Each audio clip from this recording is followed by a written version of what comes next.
Canada ದೇಶದಲ್ಲಿ ಕನ್ನಡಿಗರಿಗೆ ರಕ್ಷಣೆಯೇ ಇಲ್ಲದಂತಾಗಿದೆ. ನೋಡಿ, ಕೆನಡಾ ದೇಶದಲ್ಲಿ ಕನ್ನಡಿಗನ ಭೀಕರ ಕಗ್ಗೊಲೆಯಾಗಿದೆ. ಕನ್ನಡಿಗ ಚಂದನ್ ಮೇಲೆ ಭೀಕರ ಗುಂಡಿನ ದಾಳಿ ನಡೆದಿದೆ. ಕಾರ್ನಲ್ಲಿ ಹೋಗ್ತಾ ಇರುವಾಗ ಹಂತಕರು ಫೈರಿಂಗ್ ನಡೆಸಿದ್ದಾರೆ. ನಿನ್ನೆ ದಾಳಿಯಲ್ಲಿ ಪ್ರಾಣ ಕಳೆದುಕೊಂಡಿದ್ದಾರೆ ಚಂದನ್. 10 ಬಾರಿ ಗುಂಡಿನ ದಾಳಿಯನ್ನ ಮಾಡಿದ್ದಾರೆ ಹಂತಕರು. ನೆಲಮಂಗಲ ತ್ಯಾಮಗೊಂಡ್ಲು ನಿವಾಸಿ ಈ ಚಂದನ್ ಕಂಪನಿಯಲ್ಲಿ ಕೆಲಸ ಮಾಡ್ತಾ ಇದ್ದ 37 ವರ್ಷದ ಚಂದನ್ ಸಾವನ್ನಪ್ಪಿದ್ದಾರೆ. ಕೆನಡಾದಲ್ಲಿ ಕನ್ನಡಿಗನ ಕಗ್ಗೊಲೆಯಾಗಿದೆ. ಕುಟುಂಬಸ್ಥರ ಆಕ್ರಂದನ ಮುಗಿಲು ಮುಟ್ಟಿದೆ. ಇನ್ನು ಈ ಮಗನ ಹತ್ಯೆ ಕುರಿತಂತೆ ತಂದೆ ಮಾತನಾಡಿದ್ದಾರೆ. ಅವ್ರೇನ್ ಹೇಳಿದ್ರು ಬನ್ನಿ ನೋಡೋಣ. ಬಹಳ ದುಃಖವಾಗ್ತದೆ ಸರ್. ಇದು ಅನಿರೀಕ್ಷಿತ. ನಾವು ಅನ್ಕೊಂಡಿರ್ಲಿಲ್ಲ ಈ ತರ ಆಗ್ತದೆ ಅಂತಂದ. ನಾವು ಕನಸಲ್ಲೂ ಅನ್ಕೊಂಡಿರ್ಲಿಲ್ಲ. ಸಾಕಪ್ಪ 6 ವರ್ಷ 7 ವರ್ಷ ಇದೆಯಾ ಅಂತ ಸಂಸ್ಕಾರ ಮಾಡಬೇಕು ನನ್ನ ಆಸೆ. ಹೇಳಿದ್ದೀನಿ, ನಮ್ಮ ಭಾವದ್ರಿಗೆ ಹೇಳಿದ್ದೀನಿ, ಎಲ್ಲರಿಗೂ ಹೇಳಿದ್ದೀನಿ ಅಂತ ಹೇಳವ್ರೆ. ಅಷ್ಟು ಮಾತ್ರ ಒಟ್ಟು ಬೆಟ್ಟಾಗಿ ನಮಗೆ ಅಲ್ಲೋಗಿ ಅಲ್ಲಿ ಮಾಡಿ ವ್ಯವಸ್ಥೆ ಮಾಡೋಕ್ಕೆ ನನಗೆ ಇಷ್ಟ ಇಲ್ಲ. ಬಹಳ ದುಃಖವಾಗ್ತದೆ ಸರ್. ಇದು ಅನಿರೀಕ್ಷಿತ. ನಾವು ಅನ್ಕೊಂಡಿರ್ಲಿಲ್ಲ ಈ ತರ ಆಗ್ತದೆ ಅಂತಂದ. ನಾವು ಕನಸಲ್ಲೂ ಅನ್ಕೊಂಡಿರ್ಲಿಲ್ಲ. ಸಾಕಪ್ಪ 6 ವರ್ಷ 7 ವರ್ಷ ಇದೆಯಾ ಅಂತ ಸಂಸ್ಕಾರ ಮಾಡಬೇಕು ನನ್ನ ಆಸೆ. ಹೇಳಿದ್ದೀನಿ, ನಮ್ಮ ಭಾವದ್ರಿಗೆ ಹೇಳಿದ್ದೀನಿ, ಎಲ್ಲರಿಗೂ ಹೇಳಿದ್ದೀನಿ ಅಂತ ಹೇಳವ್ರೆ. ಅಷ್ಟು ಮಾತ್ರ ಒಟ್ಟು ಬೆಟ್ಟಾಗಿ ನಮಗೆ ಅಲ್ಲೋಗಿ ಅಲ್ಲಿ ಮಾಡಿ ವ್ಯವಸ್ಥೆ ಮಾಡೋಕ್ಕೆ ನನಗೆ ಇಷ್ಟ ಇಲ್ಲ. ಬಹಳ ದುಃಖವಾಗ್ತದೆ ಸರ್. ಇದು ಅನಿರೀಕ್ಷಿತ. ತಂದೆಯ ಗೋಳನ್ನ ನೋಡ್ತಾ ಇದ್ವಿ. ಮಗ ಕೆನಡಾದಲ್ಲಿದ್ದ, ಒಳ್ಳೆ ಕೆಲಸದಲ್ಲಿದ್ದ, ಕಂಪನಿ ಕೆಲಸದಲ್ಲಿದ್ದ. ಆದ್ರೆ ಇದ್ದಕ್ಕಿದ್ದಂತೆ ಸಾವನ್ನಪ್ಪಿದ್ದಾರೆ. ಯಾರೋ ಕೊಲೆ ಮಾಡಿದ್ದಾರೆ ಅಂದ್ರೆ ಆ ತಂದೆ ಜೀವ ಹೇಗ್ ತಗೊಳುತ್ತೆ? ಮಗನ ಸಾವನ್ನ ತಿಳಿದು ಕುಟುಂಬಸ್ಥರು ಆಕ್ರಂದನ ಮುಗಿಲು ಮುಟ್ಟಿದೆ. ಕಣ್ಣೀರಲ್ಲೇ ಕೈ ತೊಳೆಯುವಂತಾಗಿದೆ. ತಂದೆ ಹೇಳ್ತಾ ಇದ್ರು, 2-3 ವರ್ಷ ಸಾಕು ಬಂದ್ಬಿಡು ಅಂತ ಹೇಳ್ತಾ ಇದ್ವಿ. ಕೆಲಸ ಇತ್ತು, ಅಲ್ಲಿ ಕೆಲಸ ಮಾಡ್ಕೊಂಡಿದ್ದ.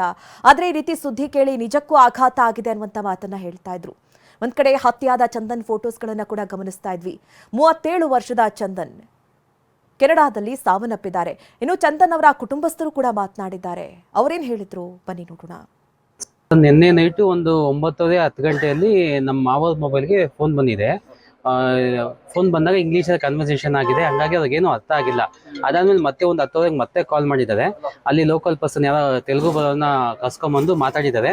ಅಲ್ಲಿ ವಿಷಯ ಗೊತ್ತಾಗಿದೆ, ಹಿಂಗೆ ಚಂದನ್ ಅವರಿಗೆ ಶೂಟ್ಔಟ್ ಆಗಿದೆ, ಹಿಂಗೆ ಡೆತ್ ಆಗಿದೆ ಅಂತ ವಿಷಯ ಗೊತ್ತಾಗಿದೆ. ಆಮೇಲೆ ಅವ್ರು ನಮ್ಮ ಮಾವ ಫೋನ್ ಮಾಡಿ ಹೇಳಿದ್ದಾರೆ.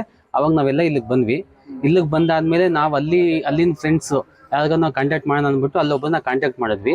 ಅವರು ಇಲ್ಲಿ ಏನಾಗಿತ್ತು ಅಂದರೆ ಪೊಲೀಸ್ ಆಫೀಸರ್ ನಂಬರ್ ಇತ್ತು, ಕಾಲ್ ಮಾಡಿದ ನಂಬರು. ಆ ನಂಬರ್ನ ಲೋಕಲ್ ಐಡಿಗೆ ಕೊಟ್ಟು ಚಂದನ್ ಫ್ರೆಂಡ್ ಅವ್ರಿಗೆ ಕೊಟ್ಟು ಅದು ಎಷ್ಟು ನಿಜನ ಸುಳ್ಳು ಅಂತೆಲ್ಲ ವಿಚಾರಿಸ್ಕೊಂಡ್ವಿ. ಸೊ ಪೊಲೀಸ್ ಆಫೀಸರ್ ಜೊತೆ ಎಲ್ಲ ಮಾತಾಡಿ ಇಲ್ಲ ಹಿಂಗೆ ಶೂಟ್ಔಟ್ ಆಗಿದೆ, ಹಿಂಗೆ ಡೆತ್ ಆಗಿದೆ, ನಮ್ಮ ಕಸ್ಟಡಿಯಲ್ಲಿದೆ ಅಂತ ಹೇಳಿದ್ದಾರೆ. ಸೊ ಇಷ್ಟು ಆಗಿದೆ ಸರ್. ಒಂದು ಅಲ್ಲಿ ಹೆಂಗಿದ್ರು ಕನ್ನಡಪ್ರೇಮ ಹೆಂಗ್ ತೋರಿಸಿದ್ರೆ ಸಿಕ್ಕಾಪಟ್ಟೆ ಅಲ್ಲಿ ಆಕ್ಟಿವ್ ಇದಾಗಿದ್ರಂತೆ ಸರ್. ಅಲ್ಲಿ ಕನ್ನಡಿಗ ಏನಾಗಿದೆ ಅಂದ್ರೆ, ಈಗ ಫಾರಿನ್ ಕನ್ನಡಿಗರು ಈ ರೀತಿ ಒಂದು ದೇಶ ಬಿಟ್ಟು ದೇಶಕ್ಕೆ ಹೋದಾಗ ಒಂದು ಸಂಘಟನೆಗಳನ್ನ ಮಾಡ್ಕೊಂಡಿರ್ತಾರೆ.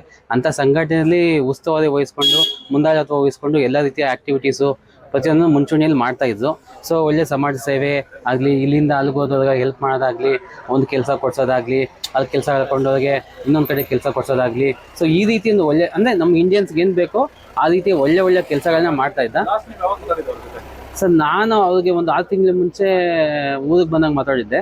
ಲಾಸ್ಟ್ 3 ಮಂತ್ಸ್ ಬ್ಯಾಕು ನಮ್ಮ ಬ್ರದರ್ ಡೆತ್ ಆಗಿದ್ರು. ಅವ್ರು ಫೋನ್ ಮಾಡಿ ಮಾತಾಡಿದ್ರು, ಹಿಂಗೆ ಆಯ್ತಂತ ವಿಷಯ. ಇನ್ನು ಈ ಬಗ್ಗೆ ಮಾತನಾಡೋದಕ್ಕೆ ನೆಲಮಂಗಲ ಶಾಸಕರಾದಂತಹ ಶ್ರೀನಿವಾಸ್ ಅವರು ನಮ್ಮ ಜೊತೆ ದೂರವಾಣಿ ಸಂಪರ್ಕದಲ್ಲಿ ಜಾಯ್ನ್ ಆಗಿದ್ದಾರೆ. ಸರ್ ನಮಸ್ತೆ. ನಮ್ಮ ಕನ್ನಡಿಗ ಒಬ್ಬ ಚಂದನ್ ಅಂತ ಹೇಳಿ ಕೆನಡಾದಲ್ಲಿ ಹೋಗಿ ಸಾವನ್ನಪ್ಪಿದ್ದಾರೆ. ನಿಮ್ಗೆ ಈ ಬಗ್ಗೆ ಮಾಹಿತಿ ಸಿಕ್ಕಿದೆಯಾ ಸರ್? ಮೇಡಮ್, ಈಗ ಒಂದು ಅರ್ಧ ಗಂಟೆ ಹಿಂದೆ ನನಗೆ ಮಾಹಿತಿ ಸಿಕ್ತು. ಬಹಳ ತೀರಾ ನೋವಾಯ್ತು. ನಾನು ಈ ಕೂಡಲೇ ನಾನು ಮತ್ತೆ ನಮ್ಮ ಸ್ಥಳೀಯ ವಿಧಾನ ಪರಿಷತ್ ಸದಸ್ಯರಾದಂತ MLC ರವಿ ಅವರು ಜೊತೆಲೇ ಇದ್ದು, ನಾನು ಮತ್ತೆ ಅವರು ಕೇಂದ್ರ ಸಚಿವರಾದಂತ ಸೋಮಣ್ಣ ಅವ್ರನ್ನ ಸಂಪರ್ಕ ಮಾಡಿ, ಅವರ PS ಅವ್ರ ಜೊತೆನೂ ಸಹ ಮಾತಾಡಿ, ಫಾರಿನ್ ಅಫೇರ್ಸ್ ಮಿನಿಸ್ಟರ್ ಅವ್ರ ಜೊತೆ ಕೂಡಲೇ ಸಂಪರ್ಕ ಮಾಡಿ ಏನ್ ಮೃತದೇಹನ ನಮ್ಮ ಕ್ಷೇತ್ರಕ್ಕೆ ವಾಪಸ್ಸು ತರಬೇಕು, ಅದಕ್ಕೆ ಕೂಡಲೇ ತಾವೆಲ್ಲ ಸಹಕಾರ ಕೊಡಬೇಕು ಅಂತ ಹೇಳಿ ವಿನಂತಿ ಮಾಡಿದ್ದೀನಿ ಮೇಡಮ್. ಸರ್, ಸುಮಾರು ಸುತ್ತಿನ ಗುಂಡಿನ ದಾಳಿ ಆಗಿದೆ ಅನ್ನೋದು ಗೊತ್ತಾಗ್ತಾ ಇದೆ. ಯಾವ ಕಾರಣದಿಂದ ಏನು ಅನ್ನೋದು ಮಾಹಿತಿ ನಿಮ್ಗೆ ಏನಾದ್ರೂ ಬಂತಾ? ಈ ನನಗೆ ಮಾಹಿತಿ ಇಲ್ಲ ಮೇಡಮ್ ಪೂರ್ತಿ. ನನ್ನ ಕ್ಷೇತ್ರದ ಒಬ್ಬ ಸಾಮಾನ್ಯ ನಿವಾಸಿಗೆ ಆ ತರ ಆಗಿರೋದು ನನಗೆ ಬಹಳ ನೋವಾಯ್ತು. ಹ್ಮ್ ಅದಕ್ಕೆ ಸಂಬಂಧಪಟ್ಟಂತೆ ಕೇಂದ್ರ ಸಚಿವರಾದಂತ ಸೋಮಣ್ಣ ಅವರ ಸಂಪರ್ಕ ಮಾಡಿದಾಗ ಅವರು ತುಂಬಾ ಸಕಾರಾತ್ಮಕ ಸ್ಪಂದನೆ ಮಾಡಿ ಹ್ಮ್ ಪಾರ್ಲಿಮೆಂಟ್ ಹಾಲ್ ಅಲ್ಲಿ ಇದ್ದವರು ಹೊರಗಡೆ ಅವ್ರ PS ನ ಕರೆಸಿ ಖುದ್ದು ನಮ್ ಜೊತೆ ಮಾತಾಡಿಸಿ ಅಲ್ಲಿನ ಸ್ಥಳೀಯರು ಅವ್ರ ಜೊತೆ ಸಂಪರ್ಕದಲ್ಲಿದ್ದವ್ರನ್ನ ನಂಬರ್ ಕೊಡಿ, ಅದಕ್ಕೆಲ್ಲ ವ್ಯವಸ್ಥೆ ಮಾಡ್ತೀವಿ ಅಂತಂದ್ರು. ಅವ್ರ ನಂಬರ್ನ ಸಂಪರ್ಕದಲ್ಲಿ ತಗೊಳ್ಳಿಕ್ಕೆ ಟ್ರೇಸ್ ಔಟ್ ಮಾಡ್ಲಿಕ್ಕೆ ನಾವು ಪ್ರಯತ್ನ ಮಾಡ್ತಾ ಇದೀವಿ. ನಾನು ಮತ್ತೆ ಈಗ ಕುಟುಂಬಸ್ಥರು ಕೇಳ್ತಾ ಇದ್ದಾರೆ ಸರ್, ನಮಗೆ ದೇಹನಾದ್ರೂ ಕೊಡಿಸ್ಬಿಡಿ ಅಂತ ಹೇಳಿ ಒತ್ತಾಯ ಮಾಡ್ತಾ ಇದ್ದಾರೆ. ಆ ಬಗ್ಗೆ ಯಾವ ರೀತಿ ಪ್ರೋಸೆಸ್ ಆಗ್ತಾ ಇದೆ ಸರ್? ಈಗ ನಾವೇ ಇವಾಗ ಅದ್ರ ಪ್ರಯತ್ನದಲ್ಲಿ ಇದೀವಲ್ಲ ಮೇಡಮ್. ಈಗ ಕೇಂದ್ರ ಸಚಿವರದ ಏನು ನಾವು ವಿದೇಶಾಂಗ ಸಚಿವರನ್ನ ಸಂಪರ್ಕ ಮಾಡಿ ನಮ್ಮ ಸೋಮಣ್ಣ ಅವರು ಎಲ್ಲ ಸಂಪರ್ಕ ಮಾಡಿ ತಿಳಿಸ್ತೀನಿ ಅಂತ ಹೇಳಿದ್ದಾರೆ. ಅವ್ರ ಸಂಪರ್ಕದಲ್ಲಿ ಸಿಕ್ಕಿದ ಕೂಡಲೇ ನಾನೇನು ಅದಕ್ಕೆ ಆ ಕ್ಷೇತ್ರದ ಶಾಸಕನಾಗಿ ಎಲ್ಲಾ ರೀತಿಯ ಕ್ರಮ ತಗೊಳ್ಳಿಕ್ಕೆ ನಾನು ಹೋರಾಟ ಮಾಡ್ತೀನಿ ಮೇಡಮ್. ಇದು ಇದೇ ಮೊದಲೇನಲ್ಲ ಸರ್, ಈ ಹಿಂದೆನೂ ಕೂಡ ಬೇರೆ ಬೇರೆ ಕಂಟ್ರಿಗಳಲ್ಲೂ ನೋಡ್ತಾ ಹೋಗೋದಾದ್ರೆ ನಮ್ಮ ಕನ್ನಡಿಗರ ಹತ್ಯೆ ಆಗ್ತಲೇ ಇದೆ. ಇದಕ್ಕೆ ಒಂದು ಕಟ್ಟುನಿಟ್ಟಿನ ಕ್ರಮ ಆಗ್ಬೇಕು. ಆ ಬಗ್ಗೆ ಏನ್ ಹೇಳ್ತೀರಾ? ಗಣನೀಯ ಕೇಂದ್ರ ಸರ್ಕಾರ ಅದ್ರ ಬಗ್ಗೆ ಹೆಚ್ಚು ಗಮನ ವಹಿಸಿ ಬಹಳ ಬಲಿಷ್ಠರಾಗಿದ್ದೀವಿ ನಾವು.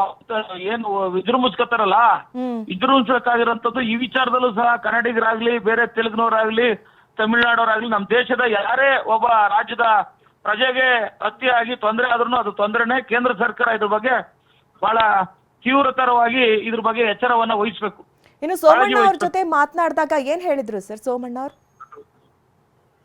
ಕೇಂದ್ರ ಸಚಿವರಾದಂತ ಸೋಮಣ್ಣ ಅವರು ನಾನು ಪಾರ್ಲಿಮೆಂಟ್ ಹಾಲಲ್ಲಿ ಇದ್ದೀನಿ, ಈ ಕೂಡಲೇ ಹೊರಗಡೆ ಬರ್ತೀನಿ ಅಂತ ಹೇಳಿ ನಮ್ ಜೊತೆ ಬಹಳ ತುಂಬಾ ಸಕಾರಾತ್ಮಕ ಸ್ಪಂದಿಸಿ ಮಾಹಿತಿ ತೆಗೆದುಕೊಂಡು ಅವ್ರ PS ಜೊತೆ ಮಾತಾಡಿ ಈಗಲೇ ನಾವು ಎಕ್ಸ್ಟರ್ನಲ್ ಅಫೇರ್ಸ್ ಮಿನಿಸ್ಟರ್ ಹತ್ರ ಮಾತಾಡಿ ಏನದಕ್ಕೆ ಕ್ರಮ ತಗೋಬೇಕೋ ತಗೋತೀವಿ ಅಂತ ಹೇಳಿದ್ದಾರೆ. ಓಕೆ ಶ್ರೀನಿವಾಸ್ ಅವರೇ, ಥ್ಯಾಂಕ್ ಯು TV9 ಜೊತೆ ಮಾತನಾಡಿದ್ದಕ್ಕಾಗಿ. ನೋಡ್ತಾ ಇದ್ವಿ ನೆಲಮಂಗಲ ಶಾಸಕರು ಕೂಡ ಮಾತನಾಡ್ತಾ ಇದ್ರು, ಅವರು ಕೂಡ ಅದೇ ಪ್ರಯತ್ನದಲ್ಲಿದ್ದಾರೆ. ಇದುವರೆಗೂ ರೀಸನ್ ಏನು ಅನ್ನೋದು ಗೊತ್ತಾಗಿಲ್ಲ.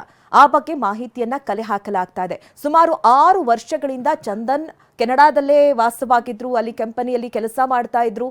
ಆದರೆ ಅವರ ಸಂಬಂಧಿಕರೇ ಹೇಳ್ತಾ ಇರೋ ಹಾಗೆ ಮುಂದಾಳತ್ವವನ್ನು ವಹಿಸ್ಕೊಂಡಿದ್ರು. ಅಂದರೆ ಕನ್ನಡಿಗರ ಸಂಘಟನೆ ಅಥವಾ ಭಾರತದವರ ಸಂಘಟನೆ ಅಲ್ಲಿರುತ್ತೆ, ಅದರ ಮುಂದಾಳತ್ವವನ್ನು ವಹಿಸ್ಕೊಂಡಿದ್ರು. ಯಾರೇ ಬಂದರೂ ಕೂಡ ಅವರಿಗೆ ಮನೆ ಕೊಡಿಸೋದಾಗಿರ್ಬೋದು ಅಥವಾ ಜಾಬ್ ಕೊಡಿಸೋದಾಗಿರ್ಬೋದು ಅಥವಾ ಅವರಿಗೆ ಅಲ್ಲಿನ ಫೆಸಿಲಿಟಿ ಕುರಿತಂತೆ ಸಂಪೂರ್ಣವಾಗಿ ಹೆಲ್ಪ್ ಮಾಡ್ತಾ ಇದ್ರು. ಪ್ರತಿಯೊಂದರಲ್ಲೂ ಕೂಡ ಮುಂದಾಳತ್ವವನ್ನು ವಹಿಸ್ತಾ ಇದ್ರು ಚಂದನ್ ಅವರು. ಆದರೆ ಅಂಥವರಿಗೆ ಈ ರೀತಿ ಆಗಿದೆ ಅನ್ನುವಂಥ ಮಾತನ್ನ ಹೇಳ್ತಾ ಇದ್ರು. ಕಳೆದ 6 ತಿಂಗಳ ಹಿಂದೆ ಅವರು ಭಾರತಕ್ಕೂ ಕರ್ನಾಟಕಕ್ಕೂ ಕೂಡ ಭೇಟಿ ಕೊಟ್ಟಿದ್ರು. ಆದ್ರೆ ಈಗ ಇದ್ದಕ್ಕಿದ್ದಂತೆ ಅವರ ಹತ್ಯೆ ಸಾಕಷ್ಟು ಅನುಮಾನವನ್ನು ಹುಟ್ಟಿಸ್ತಾ ಇದೆ, ಜೊತೆಗೆ ಹಲವು ಪ್ರಶ್ನೆಗಳನ್ನ ಹುಟ್ಟಾಕ್ತಾ ಇದೆ.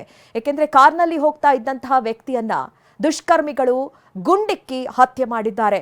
ಮೊದಲನೇದಾಗಿ ಅವರ ತಂದೆಗೆ ಕಾಲ್ ಬಂದಂತ ಸಂದರ್ಭದಲ್ಲಿ ಅವರು ಕೂಡ ನಂಬಿರಲಿಲ್ಲ. ಕೊನೆಗೆ ಅವರ ಸ್ನೇಹಿತರನ್ನ ಕಾಂಟ್ಯಾಕ್ಟ್ ಮಾಡ್ತಾರೆ. ಅದಾದ್ಮೇಲೆ ಮಾಹಿತಿಯನ್ನ ಪಡ್ಕೊಳ್ತಾರೆ. ಹೌದು, ಹತ್ಯೆ ಆಗಿರೋದು ನಿಜ ಅಂತ ಹೇಳಿ ಗೊತ್ತಾಗಿದೆ.